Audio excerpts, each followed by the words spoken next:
राम राम जी, कैसे हो आप सभी। उम्मीद है अच्छे ही होंगे। व्लॉग की शुरुआत हो रही है दोपहर के 11 बजे से और आज मैं बनाने वाली हूँ मीठे बबरू। आपके कमेंट भी थे कि इसके मीठे बबरू कैसे बनते हैं जो हम पहाड़ी बनाते हैं, तो आज मैं आपको फुल रेसिपी दिखाऊंगी। यहाँ मैं चीनी ले रही हूँ। चीनी का ना इकट्ठा ही पैक ले आते हैं मेरे मायके में, शायद ये 4 या 5 केजी का है। तो इसको मैंने डिब्बे में डाल दिया है और साथ में ये जो फ्राई पैन है इसमें मैंने पानी ले लिया है।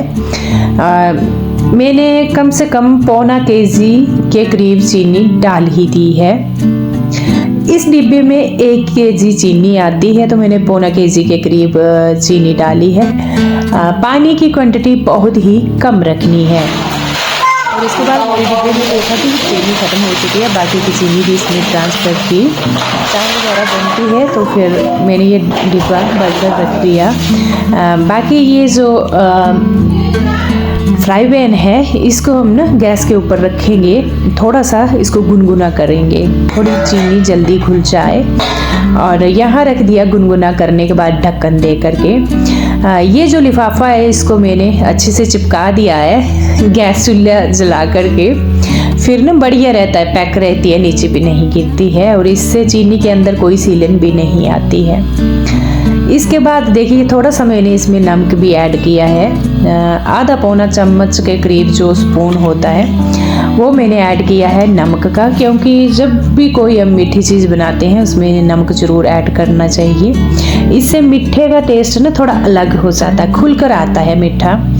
और मैंने गुनगुना किया, इसको अच्छे से घोला। हल्की फुल्की चीनी रह भी जाए कोई बात नहीं, घुलने के लिए उसको छोड़ दीजिए। और इसके बाद मैंने आधे के ज़्यादा के करीब तो डाल दी है। इसके बाद ना मैंने डालना है फर्मेंट करने के लिए इनो। तो इनो के मैंने 2 पैकेट लिए हैं, आप देख रहे हैं इसका साइज़।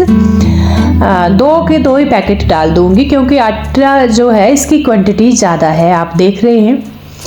और गुनगुने पानी में ही गूंदना है। वैसे जो चीनी मैंने डाली, आपको मैंने बताया कि गुनगुना कर लिया है, क्योंकि सर्दियां हैं और गुनगुने से थोड़ा सा हल्का भी ज़्यादा गर्म हो जाए ना तो कोई भी इशू नहीं है, चलेगा। क्योंकि आटा ना बहुत ठंडा होता है फ्रेंड्स, इस टाइम ठंडी है हमारे पहाड़ों में, तो अच्छी खासी सर्दी है। इनो के 2 पैकेट मैंने ऐड कर दिए हैं। अब धीरे धीरे मिक्स करते चलेंगे, एकदम से इसमें पानी भी नहीं ऐड करना है। और जब हम चीनी घोलते हैं खास एक ध्यान रखना है, पानी का जो क्वांटिटी है पानी की बहुत कम रखनी है, बाकी चीनी डालनी है। क्योंकि चीनी को जब हम गर्म करेंगे तो चीनी जब घुलेगी ना तो वो पानी का रूप ले लेगी और फिर ना आटा गूंदने में टफ हो जाएगा, आपकी चीनी फिर बच जाएगी। और यहाँ पर मैं डालती गई मसलती गई, हाथों से इकट्ठा करती गई। फिर मैंने जब ना पूरा अच्छी तरह से इकट्ठा कर लिया, इसके बाद नीचे बैठ गई हूँ तसल्ली से, क्योंकि एक हाथ से तो इतना ज़्यादा आटा गूंदा भी नहीं जाएगा। और नीचे बैठ करके इसको सॉफ्ट करना है। धीरे धीरे एक हाथ से पानी डालता चलना है, दोनों हाथ से इसको गूंद कर सॉफ्ट करना है, बिल्कुल सॉफ्ट। जितना सॉफ्ट होगा उतने ही सॉफ्ट बबरू बनेंगे और चिपकता भी है। मैंने खुद कैमरा जूम करके दिखाया क्योंकि इसमें डाला हुआ है मीठा। तो आपको पता है जब आटे में मीठा डलेगा, चीनी डलेगी तो वो परात में जरूर चिपकेगी। तो इसके बाद क्या करना है, जब ज़्यादा ही चिपकना शुरू कर दे तो धीरे धीरे अपने हाथों से ना ऑयल ऐड करें। ये मेरी भतीजी है, चलती रहती है अंदर बाहर बस। और भले ये चिपके फिर भी इसको गूंदते रहना है और फिर हाथों में अच्छे से ऑयल भी लगाते रहना है। इकट्ठा कर दिया मैंने आटे के और एक पतीली में मैंने ऑयल लिया है। पतीली को भी गर्म किया है फ्रेंड्स, गर्म कर लिया है, क्योंकि बर्तन आजकल बहुत ज़्यादा ठंडे हो रखे हैं सर्दियों में। और ऑयल डाल लिया है अच्छे से, फिर हाथ में ऑयल लगा रही हूँ, फिर आटे को उठा रही हूँ। इस आटे को उठाना भी टफ हो रहा था क्योंकि बार बार ये हाथों में चिपक रहा था और बड़ी मुश्किल से इसको मैंने उठाया ना और इसमें पतीले में ऐड कर दिया है। ऑयल की सहायता से ही अब सारा काम होगा क्योंकि ये ना आटा चिपक जाता है। आटे को इसमें मैंने डाल दिया। इसके बाद ऊपर वाले हिस्से भी मैंने ऑयल लगाया है, क्योंकि फिर ये सूखने के बाद ना हार्ड हो सकता है, तो ऑयल मल देना है। और इसके ऊपर देंगे ढक्कन, बढ़िया जैसा जो गर्म कपड़ा होता है ना उसमें लपेटेंगे। हमारे यहाँ पर भेड़ की ऊन की चादरें होती है पहाड़ों में, पुराने ज़माने की, मेरी मम्मी जी ने बड़ा संभाल कर रखी हुई है, तो उसमें लिपेट दिया है, इसको लिपेट कर रख दिया है। और पहाड़ों में हमारे आग भी जलती है, तो उसके ना चूल्हे के साइड में भी रख सकते हैं, तो जल्दी ये फर्मेंट हो जाए।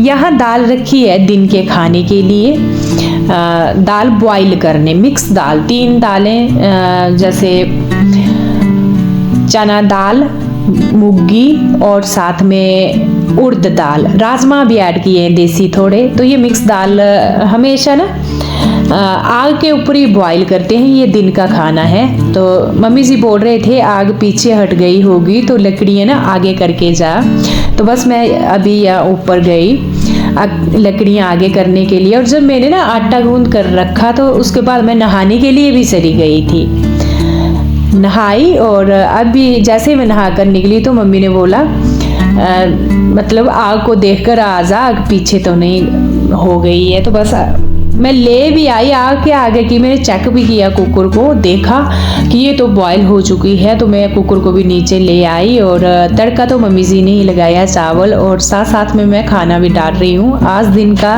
हमारा खाना है दाल और चावल।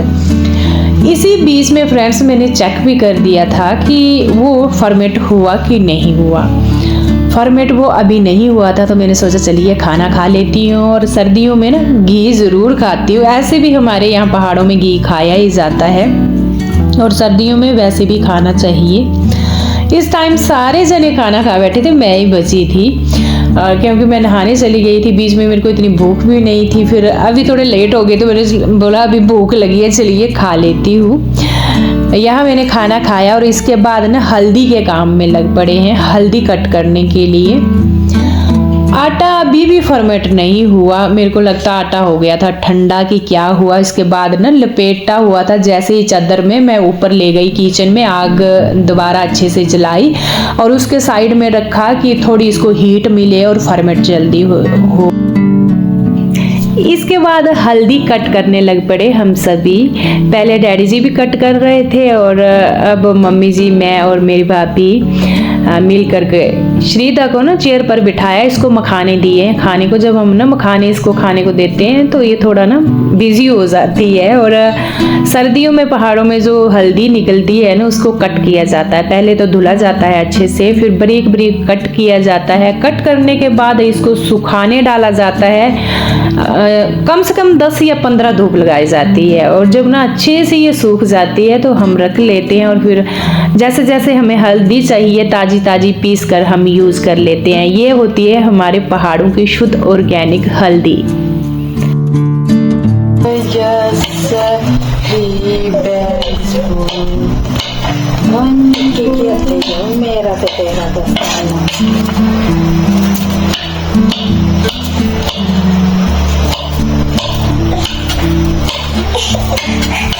ओहो साग चढ़ी पौंदा थोड़ा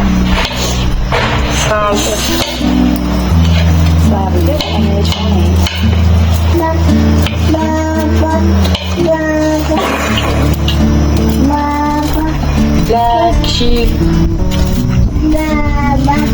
black sheep.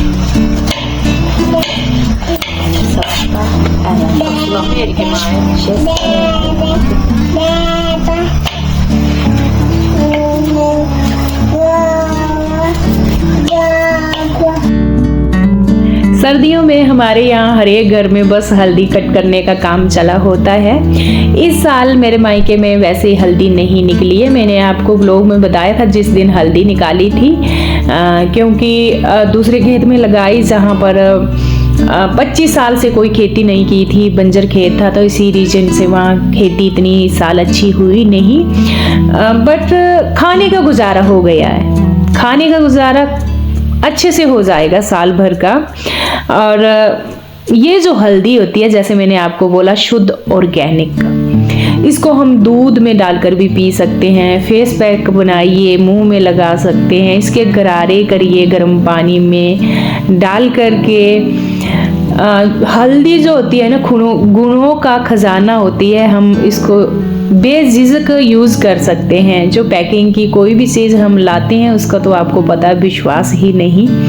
और ये जो हल्दी होती है गुणों से भरपूर, पर मेहनत तो अच्छी खासी लगती है। इस साल तो भले कम निकली है, पर हमारे यहाँ ना इतनी बड़ी ढेरियाँ होती हैं, उसको पूरी फैमिलियाँ कट करने के लिए लगती हैं। सबसे ज़्यादा हल्दी का काम होता है इसको कट करना। कट करने में हाथों में दर्द हो जाती है, और जब हम ना नंगे हाथ से कट करते हैं तो पूरे हाथ हल्दी से पीले होने के बाद काला कलर ले लेते हैं पूरे हाथ। और यहाँ देखिए सुखाने के लिए डाल दिया है, इसको अच्छे खासे दिन सुखाया जाएगा। इस टाइम तो ग्लव्स पहनकर ही सारे कट करते हैं। ग्लव्स पहनने के बावजूद भी अंदर नहीं इसका रस जैसा, जूस जैसा चला जाता है और हाथ रेड हो जाते हैं। मेरे भी हो गए थे बिल्कुल, पीले हाथ, तो इतने गहरे दाग लग जाते हैं इस हल्दी के। पर आपको पता है शुद्ध ऑर्गेनिक हल्दी है, इसके तो कई गुण हैं। और अभी ना ये बबरू की तलाई शुरू हो गई है, मतलब तलना शुरू कर दिया है। आटा हो गया था फर्मेंट। मेरे साथ मेरी मम्मी जी लगी थे पेड़े बनाने में और मैं लगी थी तलने में। ये काम आग में ही होता है, और खिड़की से शायद आपको दिख रहा होगा बाहर पीछे की अंधेरा भी हो चुका है, लेट फर्मेंट हुए। और देखिए कैसे फूल रहे हैं ये। और जो हम ना मिठी चीज़ कोई भी है तलते हैं पकाते हैं तो उसका कलर ना थोड़ा ज़्यादा डार्क हो जाता है। आप देख रहे हैं ना कि जल गए हैं, ये जले नहीं है, इनका कलर अपने आप ही डार्क हो जाता है क्योंकि मिट्टी है। कोई भी मिट्टी, जो परांठा भी मिठा हम बनाएंगे ना, आप देखना ऐसे लगता है ये जल रहे हैं, पर जल नहीं है, ये ऐसा ही कलर लेते हैं। और फूले बबरू पहाड़ी रेडी हो चुके हैं। आपके बहुत कमेंट आते थे, मैं जब नमकीन बबरू बनाती थी तो आप बोलते थे मीठे बबरू कैसे बनाते हैं, तो बस इसमें चीनी डाली है और जैसे मैंने जिस प्रोसेसिंग से बनाया ये पक जाएगी। कढ़ाई में डालते गए, और ये चीज़ें ना आग के नज़दीक बनानी हो तो मज़ा ही आ जाता है। आग भी सेकने को मिल जाती है। पहाड़ों में इस टाइम अच्छी खासी ठंड है। और टाइम की अगर मैं बात करूँ 6 बजे का टाइम है, बाहर अंधेरा हो चुका है। इस टाइम में हमारा आटा फर्मेंट हुआ। वैसे जल्दी हो जाता है फर्मेंट, बराबर मेरे को लगता है आटा हो गया था ठंडा। फिर आग की साइड में मैंने इसको रखा था, उसके बाद ये फर्मेंट हुआ और हमने यहाँ बबरू पका दिए हैं। आप देख रहे हैं पूरी परात भरकर। इसको गुड़ के साथ खा सकते हैं, गुड़ घी के साथ, दूध के साथ भी खा सकते हैं। ये तो सूखे भी इतने टेस्टी होते हैं ना कि पूछिए मत, बिल्कुल सॉफ्ट और मीठे। चाय के साथ हमारे यहाँ खाया जाता है। और जब ना शादी ब्याह हो तो हमारे जो सगे रिलेटिव होते हैं उनके यहाँ भी हमारे लोड़क बोलते हैं, वो लेकर जाते हैं हम गुड़ और घी। मान लिया 1 केजी या आधा केजी गुड़ लेकर जाएंगे, आधा केजी या 1 केजी के करीब घी लेकर जाएंगे। और जैसे ये मैंने परात भरी है ना, इतनी बड़ी परात भर करके जहाँ शादी है उस शादी में लेकर जाएंगे। हमारे ऐसे रिवाज भी है। तो यहाँ देखिए फूले बबरू, मीठे वाले पहाड़ी बबरू रेडी हो चुके हैं। और इस ब्लॉग को यहीं पर मैं एंड करूँगी। अगले ब्लॉग में मिलूँगी आपसे, तब तक के लिए राम राम।